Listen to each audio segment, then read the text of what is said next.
नवरात्रे में देवी जी की जो बाती लगाई जाती है वो लंबी लगाई जाती है। लंबी बाती का प्रमाण अलग होता है। लंबी बाती क्यों लगाई जाती है? भगवान के मंदिर में दीप में, देवियों की पूजन में, लक्ष्मी की वृद्धि के लिए।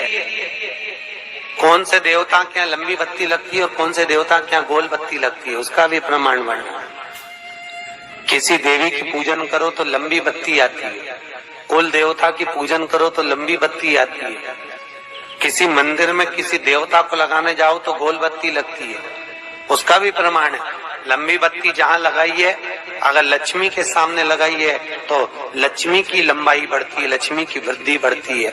अगर कुल देवता के नाम की लगाई है तो वंश की वृद्धि होती है। इसलिए हमारे यहाँ अमावस्या पूनम को जो पाटे माटे भराते हैं उसमें गोल बत्ती नहीं लंबी लगाई जाती है, जिससे हमारा वंश बढ़े। नवरात्रे में देवी जी की जो बाती लगाई जाती है वो लंबी लगाई जाती है, गोल नहीं।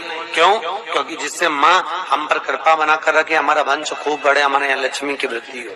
स्थिर बाती, गोल बाती लगाई जाती है ब्रह्मा के मंदिर में, इंद्र के मंदिर में, देवता के मंदिर में। तुलसी के सम्मुख में लंबी बाती नहीं लगती, तुलसी के सम्मुख में गोल बाती लगाई जाती है, जिससे स्थिरता का भाव केंद्रित। पीपल के वृक्ष के नीचे कभी लंबी बाती नहीं लगती, बड़ के पेड़ के नीचे कभी लंबी बाती नहीं लगती, आंवले के पेड़ के नीचे कभी गोल बाती नहीं लगती। आंवले के वृक्ष के नीचे लंबी बाती लगना चाहिए। जब नवरात्रे में माता रानी जगदम्बा के जवारे बोए जाते हैं तब जल नहीं डाला जाता, सिंचन किया जाता है। किसी भी कुल देवी देवता के नाम का, देवी देवता के नाम का, तीज माता के नाम का, चौथ माता के नाम का, जिसका भी जवारा बोते हैं उसमें जल नहीं डाला जाता, उसमें जम के बोलिए सिंचन किया जाता है। सिंचन का मतलब आप लोगों को मालूम होगा, पहले मालूम होगा सिंचन का क्रम क्यों है। जल डालने से लक्ष्मी स्थिर होती है, पर सिंचन करने से वंश और लक्ष्मी दोनों बढ़ती है। इसलिए हमारे यहाँ कुल देवी देवता का सिंचन का भाव वर्णन किया गया है। सिंचन 3 जगह पर होता है, एक जवारे में, दूसरा जब घर में बीमारियां बढ़ रही हो और लक्ष्मी नहीं आ रही हो तो सिंचन किया जाता है। घर के मटका, परिंदा जो होता है ना, पानी का स्थान, उसके पास में एक लोटा रात्रि को भरकर रखा जाता है, सुबह उस लोटे का पानी उठाया जाता है और घर के बाहर झाड़ू लगाकर उस पानी से सिंचन किया जाता है। वो लक्ष्मी की वृद्धि करता है। पहले के जमाने में बुजुर्ग जो माताएं, हमने जब एक बार जोधपुर के आगे फलोदी राजस्थान में कथा करी तो वहां पर भी हमने देखा कि वहां पर भी बुजुर्ग माताएं झाड़ू लगाने के बाद घर के अंदर से पानी लाती हैं, होटले के बाहर उसको सींचती हैं। सिंचन लक्ष्मी की वृद्धि देता है, रोग से मुक्ति देता है। तीसरा सिंचन का क्रम, जब किसी तीर्थ में जाएं,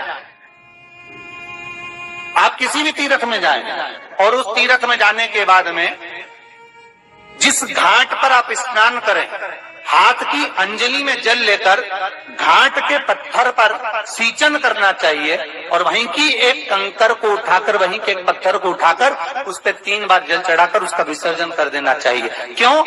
शास्त्र कहता है कि मान लो किसी पूर्वज को, किसी जीव को हमारे यहाँ पिंड नहीं मिला हो, उसकी तिलांजलि ना हुई हो, उसका तर्पण ना हुआ हो, तो उस सिंचन से उसका भाग उसको प्राप्त हो जाता है। फिर उसको पिंड की, तर्पण की और जल की जरूरत नहीं पड़ती, वो तर जाता है। ये 3 जगह पर सिंचन के महत्व का वर्णन हमारा शास्त्र करता है।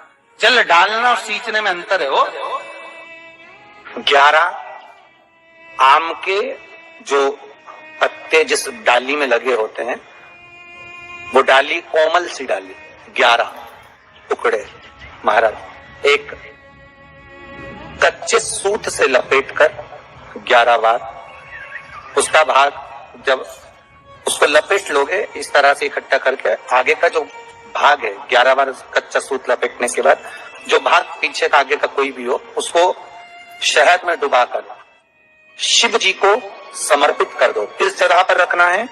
अशोक सुंदरी वाली जगह। अशोक सुंदरी की जगह जानते हो आप लोग? उस जगह पर शहद का मुख, जो शहद आपने भिगोया है, उस शहद का मुख शंकर जी की ओर कर कर इन्हीं नवरात्रि में शंकर भगवान के उस अशोक सुंदरी की जगह पर शहद का भाग शिव जी की ओर रख दें।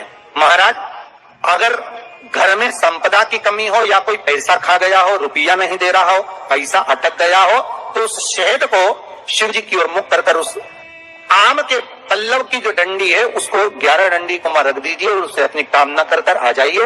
हो सके उस शहद में से थोड़ा सा शहद किसी रुमाल पर, किसी कपड़े में लगाकर उसको रख लीजिए। जिस व्यक्ति से पैसे लेना है, जिस व्यक्ति से पैसे मांग रहे हो, उससे एक बार जाकर मिल लीजिए, एक बार उसको खबर कर दीजिए।